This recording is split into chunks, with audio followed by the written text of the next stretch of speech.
Hello everyone, it's Paul Tilley and I'd like you to welcome you to our next little video. Our next little video is dealing with Unit 14C, periodic payment, number of payments, and interest rate, which is Chapter 11 information.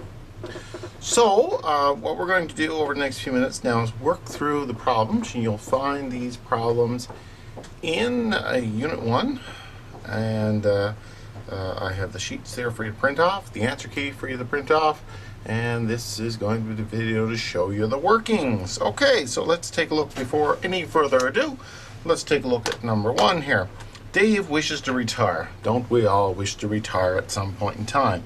But he's going to retire in 25 years, and what he wants is $500,000 in his RSP. So this is really what he's saying, is he's casting his mind forward and he says, now when I retire at 25 years, so let's draw a little number line or a little timeline here.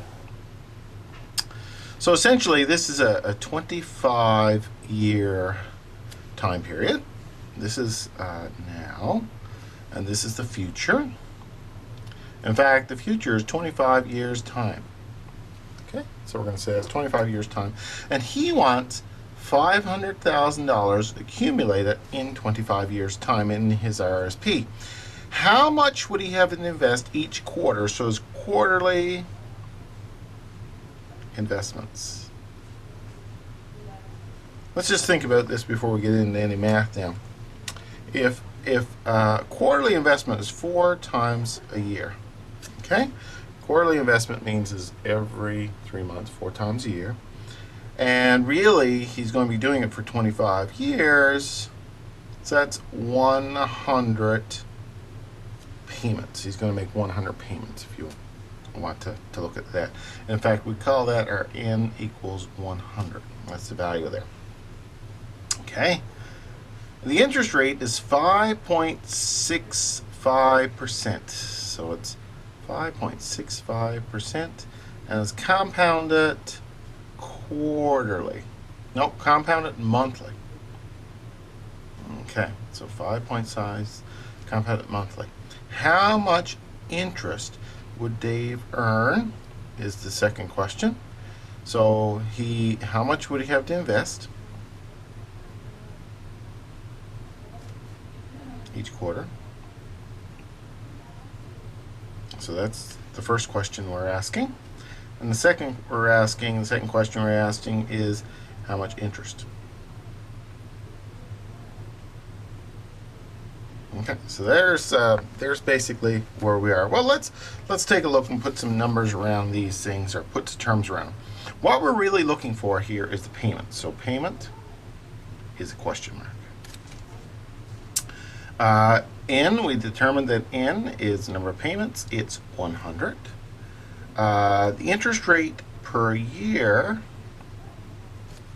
is 5.65%. Now, interest though is working on a compounded monthly. So we need to find the monthly rate. So 5.65% divided by 12 will give us the monthly rate of interest. And so what is that? Now let's just take a look here at what that's going to be. I gotta get my little calculator out and do it. Okay, I'll go back to that one in a second. So the interest rate, so this will be, we have to figure out the I. The other thing that we have to note here is that we've got this issue with determining whether this is a simple annuity or a general annuity, and this is one that really throws people for a loop, okay? And essentially the test to determine if it's an ordinary simple annuity or an ordinary general annuity is to compare the payment frequency with the compound frequency. So let's just take a look here. He invests each quarter, so he's going to do I'll call it an investment of every 3 months, so that's quarterly. However, interest is compounded monthly.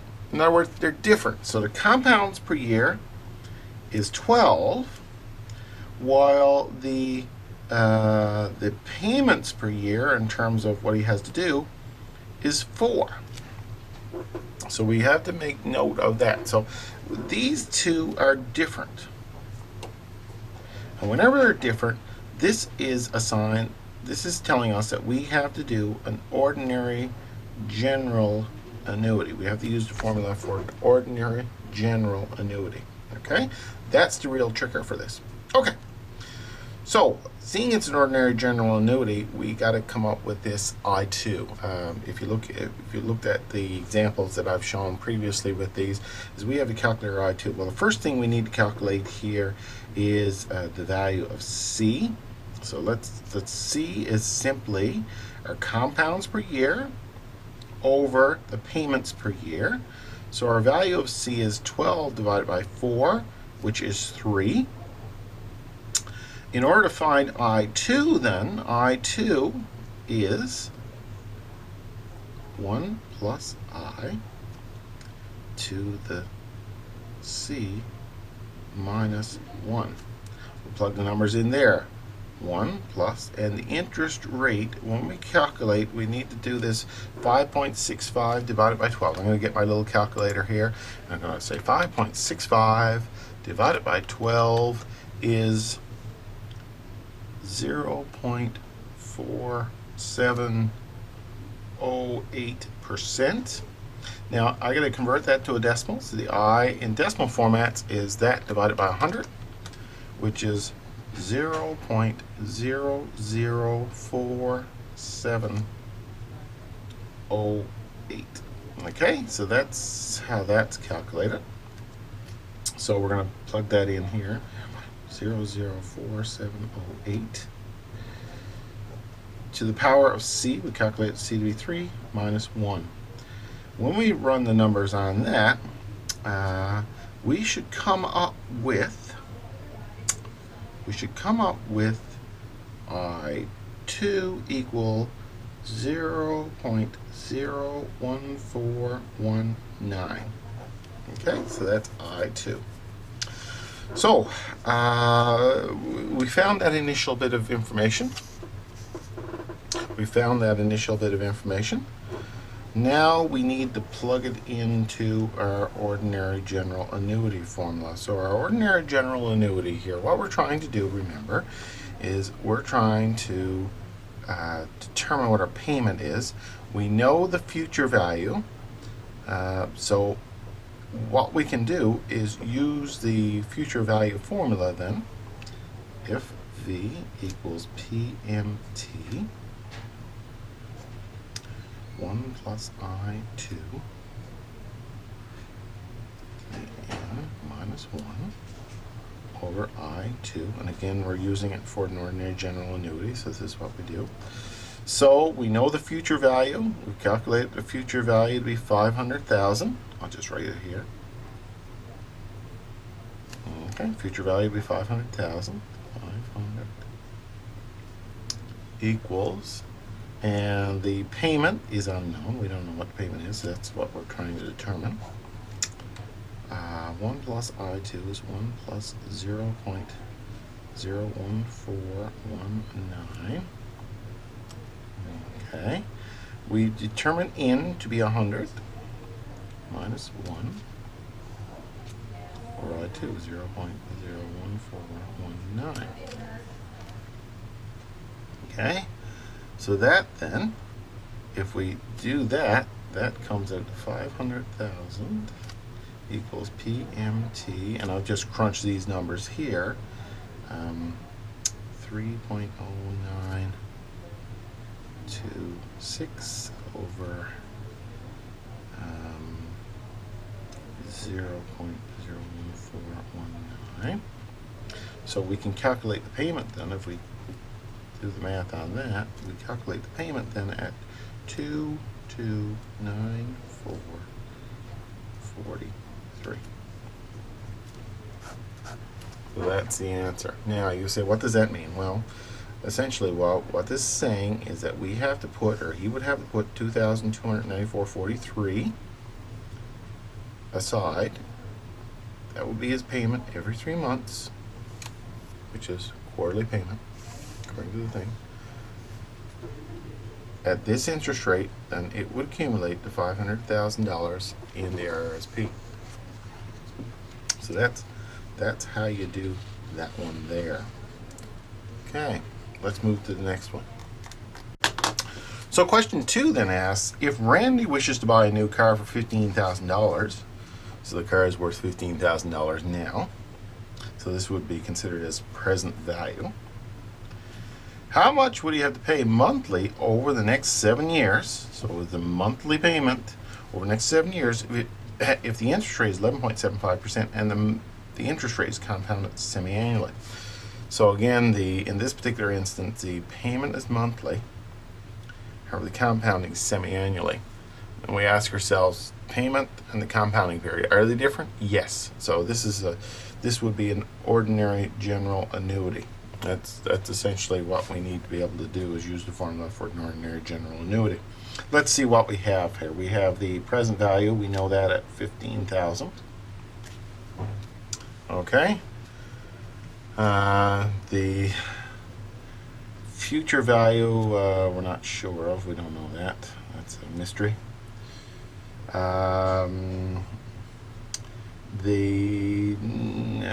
If we look at, we can calculate our N. N is how many payments in total that we're going to make. So we think to ourselves, how much we have to pay monthly. So that's 12 payments per year over the next 7 years times 7 years of payments. So if we did that, that's N is 84. That means there's 84 payments in total. The interest rate per year, I to Y, is 11.75%. Now, the compounding is semi-annually. So whenever we have compounding semi-annually, we had to think about what is the interest rate per compound. So what we need to be able to do is really take that 11.75% and come up with the interest rate that applies to. So we take 11.75%, divide it by 2. Why? Because it's compounded semi-annually. So we'll take I'll use my little calculator here. 11.75 divided by 2 is 5.875% per compound. I'm going to convert that to a decimal, so I'm going to divide that by 100, and that's going to be 0.05875. So this is what we call I. The I is 0.05875. Let me see what else is rolling here. We are looking for how much would you have to pay, the payment. PMT is a question mark. We're not sure what the payment is. The payments per year, or first of all, I'll put compounds per year. Compounds per year. The reason I do this is because one divides by the other. Compounds per year. How many compounds? 2 compounds per year. And payments year is 12. Yeah.